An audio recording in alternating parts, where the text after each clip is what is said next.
اللہ اللہ اللہ لا الہ الا۔ بسم اللہ الرحمن الرحیم۔ آج آپ حضرات کے سامنے خطرناک طریقہ علاج اور بہترین دلچسپ حکایت رکھنے جا رہے ہیں کہ اللہ ہمیں اس پر عمل کی توفیق عطا فرمائے۔ سامعین محترم، کسی بستی میں ایک بہت امیر شخص رہتا تھا۔ یوں تو اس کے پاس سب کچھ تھا، لیکن اس کی دلچسپی زندگی سے ختم ہوتی جا رہی تھی۔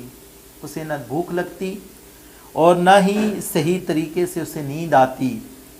بس ہر وقت ایک ہی سستی، کاہلی کی سی کیفیت رہتی۔ کئی حکیموں سے علاج کروایا لیکن کوئی فائدہ نہ ہوا۔ ایک دن کسی دور دراز علاقے میں کسی نے ایک ماہر حکیم کا پتہ بتایا، تو حکیم نے علاج کرنے پر آمادگی ظاہر کر دی، لیکن شرط رکھی کہ میرا طریقہ علاج پر تم کو کوئی اعتراض نہیں ہوگا۔ میں جیسا علاج کروں تمہیں اسے قبول کرنا ہوگا۔ وہ مرتا کیا نہ کرتا، اس نے قبول کر لیا۔ اس نے کہا جیسے آپ کا دل چاہے کریں، لیکن مجھے آرام ملنا چاہیے۔ تو حکیم نے کہا کہ صبح ایک مقام پر چلنا ہے، لیکن تم اکیلے چلو گے، تمہارے ساتھ کوئی نہیں ہوگا۔ صبح وہ روانہ ہوئے اور حکیم صاحب اسے ایک دور کسی سنسان جگہ لے کر چلے گئے، اور وہاں ایک چھوٹا سا کمرہ بنا ہوا تھا اور کچھ بھی نہ تھا۔ حکیم صاحب نے اس سیٹھ کو، اس امیر آدمی کو اندر داخل کیا اور دروازے کو کنڈی لگا دی، دروازہ بند کر دیا، اور وہ شخص گھبرایا۔ اچانک سے اسے محسوس ہوا کہ اس کے پاؤں جل رہے ہیں، کیونکہ وہ کمرہ تھا گرم، پاؤں جل رہے ہیں، اور شور مچایا کہ مجھے نکالو۔ اچھل کود کرتا رہا، کبھی ادھر بھاگتا کبھی ادھر بھاگتا، یہاں تک کہ وہ بے ہوش ہو گیا۔ جب بے ہوش ہوا تو اس کو اس کے گھر لایا گیا۔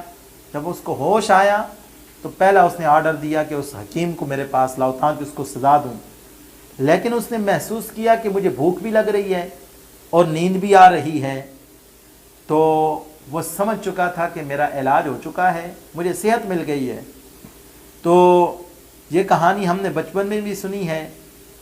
تو جب وہ اس کو کمرے میں بند کیا، وہ ادھر ادھر اس نے ایکسرسائز کی، اس کی سستی ختم ہوئی، چلا پھرا، بھاگا دوڑا، اچھل کود کیا، تو یہ کرنے سے اس کی صحت بحال ہو گئی۔ تو یہاں ہمیں جو ملتا ہے کہ آج ہم اس سستی اور کاہلی کی طرف چلے گئے ہیں۔ آج اگر ہم اس سستی اور کاہلی کو دور کرنے کا ہمارے پاس جو بہترین طریقہ ہے، ہم نماز کی پابندی کریں۔ ہم جب نماز پڑھیں گے ہماری ایکسرسائز ہو جائے گی، ہمارے دل بھی روشن و منور ہوں گے، اور ہماری جو جسم ہے یہ بھی بیماریوں سے دور ہوگا۔ آج ہماری فزیکل ایکٹیویٹی کم و بیش ختم ہوتی جا رہی ہے۔ ہم نہیں جانتے کہ جسمانی نظام کی درستی 15-20 منٹ کی ورزش یا واک کا تقاضا کرتی ہے۔ اگر ہم نماز پڑھ لیں تو ہماری یہ ورزش جو ہے وہاں پوری ہو جاتی ہے۔ تو اس لیے ہمیں چاہیے کہ اپنی زندگی، اپنی صحت کا خیال کریں اور اسے غنیمت جانیں، اور یہ اللہ کی نعمت ہے صحت، اس پر اللہ کا شکر ادا کریں اور نماز کی پابندی کریں۔